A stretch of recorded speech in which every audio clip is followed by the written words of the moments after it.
satisfação estar aqui com vocês novamente no Bittencourt Cast. Meu nome é Aline Bach, sou mentora e estrategista digital e estou ao lado dele, Caetano Mafra, meu sócio querido aqui no Café Bach, uma imersão, uma comunidade que leva executivos e empreendedores para eventos internacionais. E hoje, nosso convidado é o Alessandro Gil, CEO VP, deixa eu falar direito, da Wake. Obrigada por você estar aqui. Poxa, eu que agradeço, é um prazer enorme estar aqui com vocês para esse bate-papo. Muito bom. Vamos começar com a seguinte pergunta. Quem é Alessandro Gil? Poxa, essa pergunta é complexa. Você me pegou de surpresa aqui.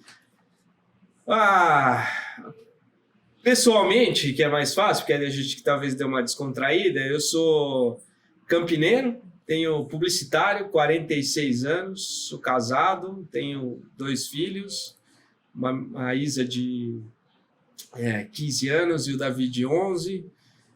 Por incrível que pareça, eu torço para Ponte Preta, uma coisa, só talvez eu e mais uma meia dúzia de pessoas que fazem isso. Eu adoro construir coisas, né? Então, meu principal propósito é esse processo de construção, adoro esporte. Profissionalmente, eu me formei em publicidade e propaganda, comecei minha carreira toda em marketing, aí eu virei sócio de uma companhia entre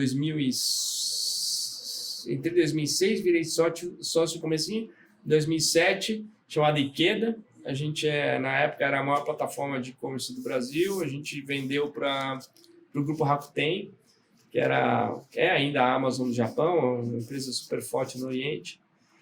Foi super legal para mim, porque assim, consegui ter foi um período extenso, de uns 6, 7 anos de trocar com outras culturas, né? Falar com outros executivos de outros países, Alemanha, França, o próprio Japão, que é uma cultura assim, admirável. E agora eu fundei a Wake dentro do grupo LWSA, que a maioria de vocês talvez conheça como Local Web. E a gente está, sei lá, eu entrei em 2022, mas a Wake tem 1 ano e meio. Então, em 26 de abril do ano passado, a gente inaugurou essa jornada chamada Wake, que tem sido uma delícia, assim, muito divertido. Cara, queria explorar primeiramente, obrigado por compartilhar, história super vasta, né? Tá aqui com um diamante do e-commerce, né, cara? Você falou de Rakuten, mas tem várias outras empresas entre plataformas de e-commerce, meio de pagamento. E aí eu queria que você presenciou vários estágios, até estágios mais, talvez um pouco mais complexos durante a pandemia e tal. Queria que você compartilhasse um pouquinho na perspectiva da Wake, como é que vocês estão revolucionando o e-commerce, porque a Wake hoje eu não vejo como uma plataforma, uma solução, ela é multifunção, ela envolve e-commerce, experiência digital, marketing de influência. Queria que você contasse um pouquinho de como que a Wake está nesse contexto de e-commerce, de experiência, de criador de conteúdo. Bom, é engraçado, eu costumo falar que eu cheguei quando tudo era mato, né? E boa parte dessas trilhas que hoje estão pavimentadas, eu tenho orgulho de dizer que eu ajudei a construir, assim, né? Eu sou da época que eu ia falar com o fundador, né? Geralmente, às vezes a primeira, ou às vezes a segunda geração de varejistas, e explicar para ele que o e-commerce não ia canibalizar a venda da loja física, né? Era uma coisa assim, era super desafiador. Ainda mais pós bolha lá dos anos 2000, né, que todo mundo achou que ia acontecer um monte de coisa e no fim a gente voltou à realidade nua e crua. Mas olhando para hoje, acho que até um pouco, eu acabei de palestrar aqui e tem um pouco a ver com isso, assim, né? Na minha visão, na visão da Wake, a jornada ela não é linear mais, né? A jornada de compra, né? O consumidor ele não começa o processo num lugar e termina no outro, né?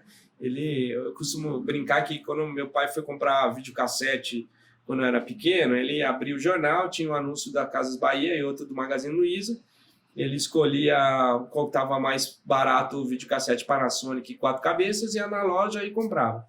Hoje em dia, quando a gente vai comprar roupa, eletrônico, qualquer coisa, o processo de descoberta, de interação com as marcas, de influência, ele é muito vasto, né? Ele começa online, ele pode ter uma interação física, ele pode fechar no online, ele pode fechar no físico, ele pode fechar no WhatsApp, ele pode ter um influenciador no meio do caminho. Então, a gente tem olhado com carinho esse processo, esse entendimento do consumidor no centro, e aí plataformas que habilitem o máximo possível que essa jornada aconteça sem fricção. Então, uma plataforma de e-commerce que está ligado com o mundo físico, né? A gente tem hoje perto de 2.000 lojas conectadas usando o nosso MS, a gente tem uma plataforma de influenciadores, então você começa a ligar muitos pontinhos nessa jornada e dá para o varejista um leque de ferramentas para que ele consiga operar a vida dele, né, o negócio dele de uma maneira mais eficiente. E é curioso dizer que muitas lojas, empreendedores, muitas vezes eles ficam estagnados, um pouco relutando para essa transformação digital. Como mentora, eu ensino muito isso, de você trazer isso para o digital, e eu vejo a dificuldade que é para esse varejista, muitas vezes, entender a necessidade, até hoje em dia, de você estar numa plataforma de e-commerce, de você levar a sua loja e ter essa resposta também a nível Brasil e mundo, né? Porque você abre as portas de uma forma mais intuitiva. Como você vê esses desafios, que eu acho que é o principal ainda, essa resistência, por mais que a pandemia mudou um pouco isso, eu ainda, pelo menos eu vejo muita resistência de mudar formatos, padrões. Como você vê isso, Alessandro? Eu acho que isso está muito presente ainda, né? Assim, eu sou da época ainda, e não é incomum acontecer ainda hoje. Pessoal, mas eu não tenho loja em Manaus. Se o cliente de Manaus quiser comprar, o que eu faço? Entrega? Não, mas e o frete? Se ele pagar, entrega. Qual que é o problema disso? Né? Então, acho que assim, o empresário ainda, brasileiro, especialmente no Brasil, que é um país muito complexo, né? Então, acho que talvez seja um fator importante nesse tempero que a gente dá nessa economia, porque quando você pega o mercado americano, ele é muito mais estável. Você sabe que você vai crescer 10% todo ano, que o caminho é por aqui, o consumidor está indo por ali. Aqui uma montanha-russa, né? Então, o empresário ele é mais conservador nesse aspecto. E ele, de fato, tem alguns empecilhos, talvez internos, de fazer esse processo de evolução, né? Mas o que eu acho que ajudaria muito, e eu sinto muita falta disso, vocês devem ver isso também bastante, existe muito pouca definição de indicador de sucesso, né? Então, assim, eu vou fazer uma plataforma, vou trocar minha plataforma de e-commerce, vou ligar nas minhas lojas físicas e vou, sei lá, mudar meu CRM. Estou chutando aqui. Tá, mas o que você espera em 1 mês, em 3 meses, em 9 meses, em 1 ano e em 18 meses, né? Porque assim, vai ter dor no meio do caminho, vai ter desafio no meio do caminho, vai ter que adaptar o processo no meio do caminho, vai ter que treinar o time no meio do caminho. Em que momento você espera ter aumento de vendas? Em que momento você espera ter aumento de produtividade? Em que momento você espera sua margem estar melhorando? Exatamente. E em que ponto isso acontece e em que grau isso acontece? O que eu vejo na maioria dos casos é, cara, vamos fazer uma transformação aqui, eu espero ter lucro lá na frente. Mas para ter o lucro lá na frente, tem um meio do caminho que tem micropontos, né? Tem landmarks que você tem que falar, cara, isso aqui eu devia estar 10% acima, ou devia estar 10% abaixo, então eu estou melhor do que eu esperava. Não existe esse acompanhamento de jornada. Eu acho que é isso que falta. E as pessoas são muito imediatistas, elas querem resultados para ontem e não esperam maturar, né? Tem que maturar o negócio, ela quer já o resultado para amanhã. Exato. E a mesma questão com influência digital, eu vejo, que é um outro pilar que eu até queria que você comentasse um pouco sobre o diferencial que vocês têm na plataforma, que é justamente entender que hoje o poder de compra também está na mão das influenciadoras digitais, que é uma nova visão cada vez mais forte, principalmente no Brasil, e como isso traz valor agregado para as marcas. Olha, eu até dei um exemplo aqui na minha palestra, tem um cliente nosso que chama Ibera. Você já ouviu falar da Ibera? Sim. Já ouviu falar? Já. Você conhece? Não. Ele vende produto para cabelo. E eles fazem um trabalho só com influenciadores digitais. Eles não compram Google, eles não... Certo, tem um CRM lá, obviamente, mas basicamente o motor é uma rede de micro-influenciadores que trabalham um pouco com afiliados. O mês passado, em setembro, foi o mês da Progressiva. eles ativaram 12 mil micro-influenciadores. E num dia só eles venderam 4 milhões de reais. Olha aí. Tá Então, vendo? Falo do poder da influência tem um digital. poder enorme, mas aí, assim, é uma exceção de quem conseguiu identificar como é que essa nova economia está acontecendo, né? O que eu ainda vejo, assim, muitas marcas contratando 5 influenciadores e gastando uma fortuna com esses 5 influenciadores e óbvio, isso funciona. Dá um endosso do influenciador para a marca. Mas isso não tem nada de novo, né? Sei lá, eu costumo brincar que o Pelé, em 1970, fazia a campanha da Cuecas Mesh. Né? É um cara que é uma celebridade, só mudou o canal de propagação da comunicação. Para mim, o advento do marketing de influência é você eventualmente ter um grande influenciador, alguns médios, mas tem uma legião de micros que vão dar um suporte para que essa marca consiga construir essa jornada digital. Cauda longa. Né? Acabei de voltar da China, o ByteDance lá está falando que 60% das pessoas disseram encontrar um produto novo dentro do TikTok. Assim, é um processo exploratório enorme que a gente faz de uma maneira totalmente equivocada. Mas eu ainda vejo grandes marcas e pequenas também com muita resistência com relação às influenciadoras digitais e esperando um resultado que muitas vezes vem em primeiro lugar com reconhecimento da sua marca. Sim. Você primeiro vai ter esse awareness da sua marca, não necessariamente a conversão, mas ela faz parte de uma construção forte e sólida no digital, né? Acho que trouxe um ponto importante também, a questão do indicador, né? O marketing de influência sempre foi sobre você promover, não necessariamente sobre você traquear. Então, essa questão do indicador, quando você pega uma empresa que tem mais de 12 mil micro-influenciadores atuando nisso, e você declara o que você espera dele, seja em impressão, seja em clique, seja em conversão, você entrega algo tangível para ele buscar. Então, acho que a gente vai passar da primeira mudança. Eu acho que sim, mas tem uma coisa que passa desapercebido nessa história toda, né? Que a maioria das marcas, elas querem controlar 100% do conteúdo dos influenciadores. Aí como, viu? Olha que eu sou mentora, tem um trabalho. E aí, eu acho que para o negócio funcionar, tem que ter um pedaço, tem que ter uma parcela de desapego. Mas assim, a espontaneidade e a beleza está na autenticidade do influenciador.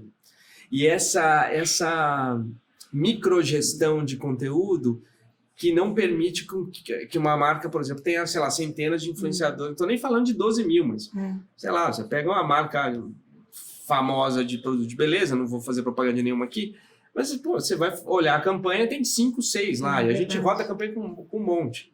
Né? Poderia ter 200, 300. Né? Mas e se ele falar uma coisa que eu não quero? Você corta o cara, sei lá. É uma preocupação, acho que tem que ter um pouquinho, a régua um pouquinho mais frouxa. Com certeza, né? E tem aquela questão, né? O melhor marketing não parece marketing, como diria Tom Fish. Então é bem isso mesmo, é você criar o seu conteúdo com a sua autenticidade, mas as pessoas também, elas não querem que você venda diretamente. Não. Elas estão navegando pelas mídias. O conteúdo que mais viralizou nos últimos meses ali, para mim, sei lá, que foi um caso... Foi da Stanley, vocês viram? Do copo Stanley? Do que explodiu. O carro pegou fogo, ela foi lá, filmou despretensiosamente, o copo estava intacto e tinha gelo dentro do copo, né? Assim, é o melhor tipo de coisa, sabe? Mas assim, é muito bom. Muito bom. Vou trazer uma outra pauta aqui que é bacana a gente escutar suas reflexões também, falar um pouco sobre como vocês são o apoio tecnológico dentro de empresas que atuam com franquia. Eu queria que você refletisse um pouquinho sobre isso, como é que vocês apoiam, tendo um ecossistema tão forte. Compartilha com a gente um pouquinho sobre isso. O modelo de franquias tem um monte de peculiaridades, né? Primeiro que é quase que uma reunião de condomínio, né? Sensacional. Obviamente tem lá o síndico e tem lá os condôminos lá no... E tem o condomínio bravo. Tem o condomínio bravo, exatamente. E no fim do dia tá todo mundo querendo a mesma coisa, né? Todo mundo tá querendo a mesma coisa, quer vender mais, né? E ganhar dinheiro. Né? E acho que o processo ele parte desse pressuposto, e eu acho que tudo que se faz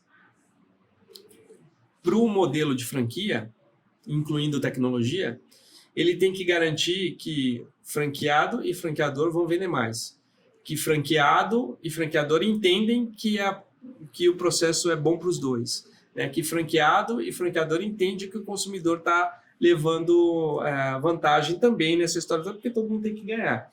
Então, quando a gente pensa numa plataforma de e-commerce, quando a gente pensa num MS que conecta lojas físicas, a gente sempre pensa em como é que eu respeito essa relação, né? De manter as lojas conectadas, de garantir que o franqueado também ganha dinheiro, de garantir que o franqueador tenha visibilidade do que está acontecendo e, obviamente, respeite o maior ativo dele, que é a marca, né? Então, esse é tudo que a gente constrói olhando para essa economia de franchising, pensando nessa relação que os dois têm que entender o que está acontecendo e os dois têm que levar vantagem na história toda.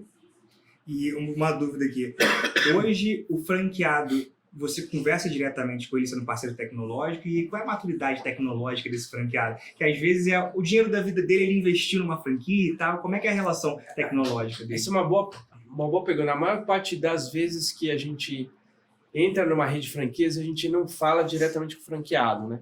A gente fala com o franqueador. E a gente subsidia informações, conteúdo, treinamento para que o franqueador trabalhe com o franqueado.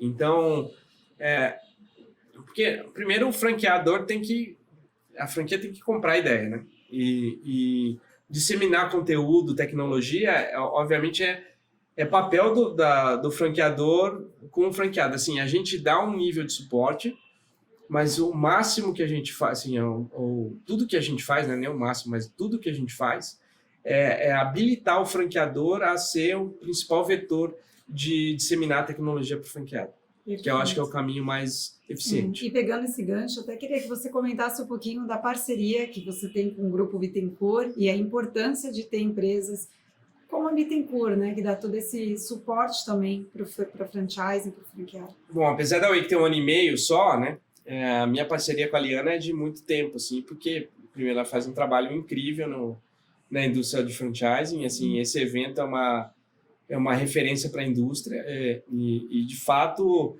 estar próximo e garantir eventualmente até um apoio profissional da Bittencourt em alguns projetos em que a experiência é repensada dentro da franquia, ajuda, inclusive, a gente a se posicionar como empresa de tecnologia.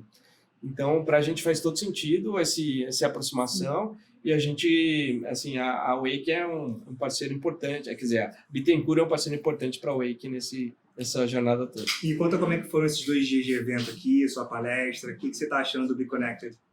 Como sempre, é um evento que a temperatura é alta, né? As pessoas gostam de estar aqui, né? Eu tava no backstage agora com a Liana falando, é impressionante que às vezes em outros eventos, né? Vai começar a palestra, as pessoas vão chegando aos poucos, aqui fica a filinha, né? Para todo mundo, porque tem um ponto importante que é olhar a curadoria, né? Esse podcast é a prova real disso, assim, né? O conteúdo é muito importante, então todo mundo vem para consumir conteúdo. Exato. E isso faz o evento ser pulsante, né? Então as pessoas que decidem estão aqui, é sempre muito bom vir para o evento e acho que a palestra foi um pouco disso, né? O que você sentiu da palestra? Eu estava brincando com vocês há pouco, quando você for, primeiro eu tive um desafio de falar em 12 minutos, né? E assim, se ser relevante em 12 minutos é super difícil. Eu acho que eu até consegui, eu misturei dados bem rápidos, né, de para onde o consumidor está indo, né? Por exemplo, 44% da geração Z busca produtos em TikTok. E como é que a tua marca não está fazendo nada no TikTok? Eu vou levar o Alessandro para palestrar também. O que eu falo todo dia. Ou, por exemplo, 60% das pessoas durante a pandemia tiveram problema com estoque na hora de comprar um produto. E só 13% aguardaram o estoque chegar, entendeu? O produto era estoque ou prazo de entrega demorado, né? Então, só 13% compraram, esperando o produto chegar na loja que eles queriam ou aguardando o tempo estendido de entrega. Ou seja, 87% dos 60% foram comprar no concorrente. Né? Então, assim, se você não está conectado, e aí eu dei um exemplo lá, Sim. a Track and Field, que é nosso cliente, 70% da venda sai de loja física. Né? Você aumenta em 4 vezes o sortimento, você aumenta 40% a sua taxa de conversão na média, porque tem mais produto, o produto está mais próximo do consumidor, sim, é mais rápido para entregar, é mais barato para entregar, né? Aí você, a mesma coisa, marketing de influência, né? Tem algumas empresas que estão entendendo como é que esse negócio funciona, a importância eu vi que disso. você trouxe também um pouquinho sobre o marketing de influência. Exato. E é bom também ensinar e doutrinar. As pessoas Isso. têm que abrir um pouco a cabeça, porque fica todo mundo fazendo a mesma fórmula e acaba que vem o concorrente, poxa, ele está se dando bem, e por que será? Por que será? O que ele está investindo? O que ele está fazendo? Exatamente, que é um trabalho muito bom. E como você vê a importância para quem está aqui de absorver esses conteúdos, eventos como esse, como o Be Connected? Eu costumo falar que assim, é super legal vir, absorver, mas tem que chegar amanhã e fazer alguma coisa, né? Porque se vir aqui, tomar um cafezinho, comer um chocolatinho aqui na Copenhague, é bom demais. É bom demais, mas assim, no dia seguinte tem que sair da zona de conforto. Com né? certeza. E toda vez que eu falo, eu sempre tento ser provocativo em alguns aspectos, né? Porque assim, se eu tocar uma pessoa da plateia e falar, poxa, eu devia estar fazendo isso, já valeu o meu dia. Então, o que eu acho, assim, tem um monte de conteúdo legal, tem um monte de palestrante, excelentes. E você que está muito no digital, Alessandro, eu queria que você desse um recado, uma dica importante também para essas pessoas que também não vieram ou que estiveram por aqui, para esse franqueado. O que é importante destacar para ele virar um profissional mais completo, mais capacitado? Uma dica importante aí da sua experiência. Poxa, eu acho que assim, eu sempre costumo dizer que todo varejista é um consumidor também. Então, preste atenção no jeito que você consome, que no fim do dia é mais um reflexo do jeito que o seu próprio consumidor consome, né? A gente esquece que a gente compra, né? A gente esquece que a gente está no WhatsApp, a gente esquece que a gente está no Instagram, a gente esquece que a gente compra em grandes marketplaces, né? Que a gente compra das marcas preferidas. Por que a gente não vai proporcionar a mesma coisa para os nossos consumidores, né? Então, acho que esse é o primeiro ponto. Pense que todo empresário é também um consumidor. E eu acho que é muito o que eu falei há um pouco, né? De ter esses indicadores intermediários, né? Tudo bem, você quer dar 20% de EBITDA e quer crescer 30%, isso em 3 anos, mas aqui vai acontecer no mês 1, no mês 2, no mês 3. Como é que você sabe se o seu negócio está indo para cima ou para baixo? Né? Para cada ação que você faz, seja trocar o RP, seja mudar a sua plataforma de e-commerce, seja adicionar regras no seu CRM, isso tem que mexer alguma coisa o ponteiro. Se é muito ou se é pouco, você vai ter que identificar, porque em algum momento isso vai te conectar com o teu futuro. Com certeza. Cara, para finalizar, alguma reflexão que você queira deixar aqui para quem vai te escutar, independente da franquia? Eu te falo isso porque no final do dia todos nós somos seres humanos, né? Então, antes do empresário tem a pessoa, e acompanhando aí o pai, o esportista, o campineiro, o que você compartilhou também um pouquinho do que não está no seu LinkedIn. Qual que é a mensagem final que você deixa para nossa audiência aqui no Bittencourtcast? Poxa, eu queria deixar 2 frases que não são minhas, mas é que eu uso no meu dia a dia com o meu time o tempo todo. O primeiro é melhor errar rápido do que acertar lento. Boa. E a segunda que tem a ver com a primeira não temos compromisso com o erro. Então, eu talvez deixasse essas 2 frases para os franqueados que estão nos ouvindo aqui. Muito bom. Queria te agradecer, Alessandro, pelo seu tempo de estar aqui com a gente.